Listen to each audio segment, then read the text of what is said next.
Well, I've always been interested in westerns. Since I was a kid, I really got into spaghetti westerns when I was a teenager. But my relationship to westerns have like grown and shaped as I've gotten older. And I have not necessarily intentionally done this, but I've realized as I look over my work that everything I've written is a kind of western.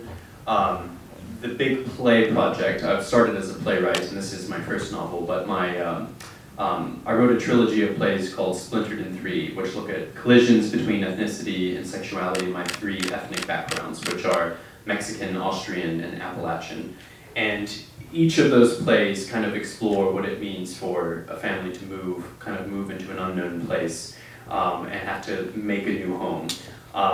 Also the fact that on the cusp, one side of my family coming here from Mexico and another side of them living in rural Kentucky, those are like the two ends of westerns in a sense. And then also I've been interested in sci-fis as a kind of western, right? Going to out west, going to the desert, but also going to the moon, like Enceladus, one of Saturn's moons, is a kind of western too, right? Because it has the possibility of world making for us that we can't engineer in a standard society. So I like the imaginative aspect of westerns and what they can provide and how we can repurpose them and make them more, adapt them for our whatever generation we're in.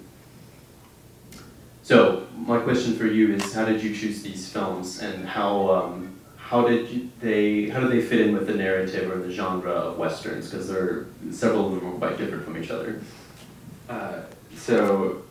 Something that I didn't touch on at the beginning is one of the themes of this festival is the EHA agenda, and obviously that's pulling from the gay agenda. And really kind of seeing what happens when those two are merging, but also what is the kind of the EHA agenda that hasn't really gotten notoriety, and really wanting to pull from historical context and looking at films that are spanning for 50 years. So going from Robert Hammer's 1969 film that is a western, but it's also a ghost story, and it's looking at like all these possibilities that could have happened. Some context of that film, that was the film that she made before she left her husband, bought a camera, a motorcycle, and then just went off to live her best gay life in her 30s. And so this was kind of like the end of the life that she'd created for herself for 30 years. And I really wanted to make sure to kind of hit all of these different points in history, going from 60s to 90s to 2000 and 2010s, but also seeing all the films that weren't around, and the things that when I was kind of searching, for films in the 80s, the 90s, things like that. Doesn't mean that they weren't there, but just like what is accessible now, and kind of looking back at a certain history of Western, what is kind of around. So that was something that I really kind of wanted to get at, and also the weird entanglement between what is Western, what is Southern, and what's that relationship between this like Western identity that has been crafted through Hollywood media and what is very innately Southern, and what is the interplay between the two. In La Mesa and in Hold Me Now, it's really interesting to see this concept and this image of what a Western is being queered and being shifted and changed. It's all about images and what are the power of images, and how are images becoming and seeping into real life and vice versa. And I really wanted to kind of get at that interplay between the two. So I think both of us kind of found a weird connection between sci-fi and Western. Can you kind of talk about, in your work, I mean, it talks about Star Trek and Star Wars, but how, can you talk about why there might be that connection between the sci-fi genre and Western genre, and what kind of intersection you find yourself at? Yeah, for sure. So as I touched on a minute ago, I do think that the sci-fi genre comes out of the Western. And I think that's most explicit with a series like Star Trek that's projecting the world the universe a few thousand years ahead, and what human society could look like, what a possible utopia looks like on Earth, as humans find new conflicts with other species from different planets. So there's a lot of Star Trek proposes a very ethical kind of utopia, which in a sense Westerns are getting at, right? The lawlessness of the West, of kind of what we call it, it allows an opportunity for us to remake society in some way. I remember the first time that I drove out in West Texas and we'd gotten into the most rural part where we were, hundreds of miles from any major city. And I told my friend that like anything could happen out here. And the first thought, of course, is like, okay, crime could happen out here too, but like you could completely live out here away from, you know, any major city or metropolis or anything, and really kind of create your own society if you wanted. And it could go wrong or it could go well, but it allows for that possibility that you can't have in a more structured place. So sci-fi allows for that too, right? If we did have a colony on Mars or like in a space station out near Saturn's moons, there are a lot of things that we could like potentially restructure. As I mentioned in the excerpt, kind of like living on the edge of a climate apocalypse where these things have to start being remade. But I mentioned Star Wars a lot too, which I don't really consider as much of a sci-fi because it's more of a fantasy set in space, but it is a Western.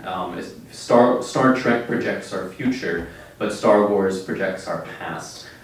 It tries to create a myth, a kind of Beowulf or an Odyssey for American culture in that sense. And it uses a lot of themes and imagery of Westerns to do that.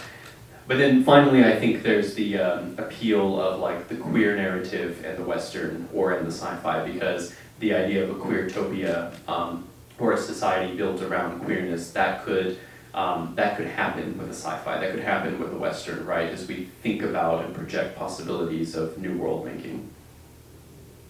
Amazing. Do you want to open it up to the floor for questions, or? Yeah, I'm kind of interested because as I think about the Western genre and kind of what it means to us as people who live in Texas and also people who might identify as queer, what does the Western kind of mean to you as viewers? What pieces struck you the most? What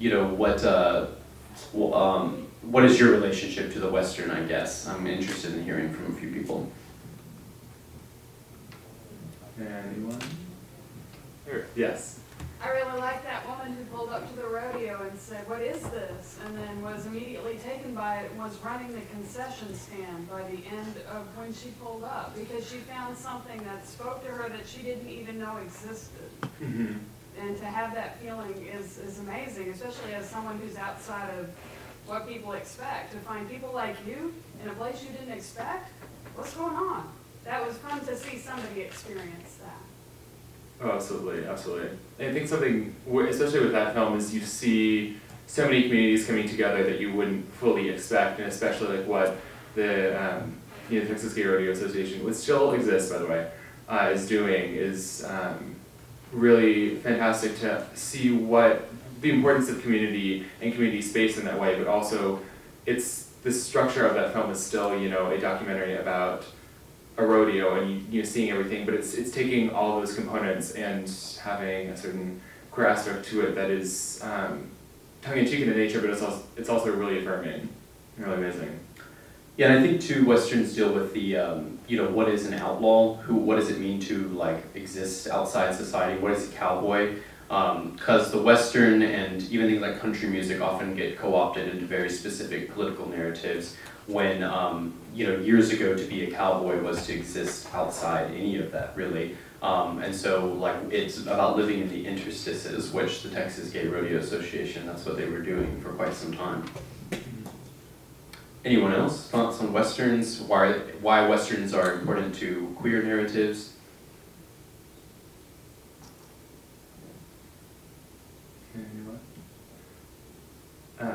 Something I thought was really interesting is how much of these stories were ghost stories, even yours. I think there's something very queer about thinking of possibilities that can never happen and setting expectations for yourself and seeing that unfold in all these different mannerisms. And especially what I think is really interesting in all of these is looking back on our past and being like, oh, and having to re-understand both identity but also occurrences in life that have to reformat through this new framework that you set aside for yourself. That's one thing to set aside a new future for yourself, but having to reconstruct your past and really recontextualize it.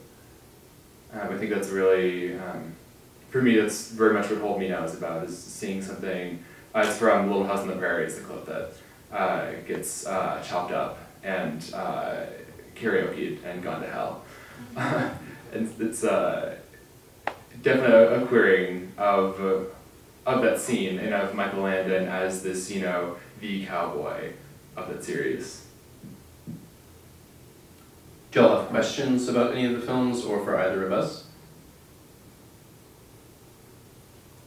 It's okay if you don't. Okay, I think that's it. Thank you all so much. Oh, Oh, we do wow, one. We do one. one.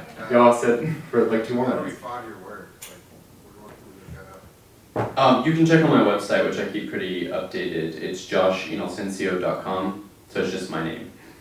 Cool, thank you. And what's Thank gonna you. happen with milk bread? Huh? What's gonna happen with milk bread? I'm still in the process of writing it, and then early this spring I'm starting to shop it out to agents and to publishers, so. Very cool. Well, thank you all so much for coming out. We have a lot more programs lined up. We hope to see you at another screening today or this weekend. Thank you all so much. Thank you.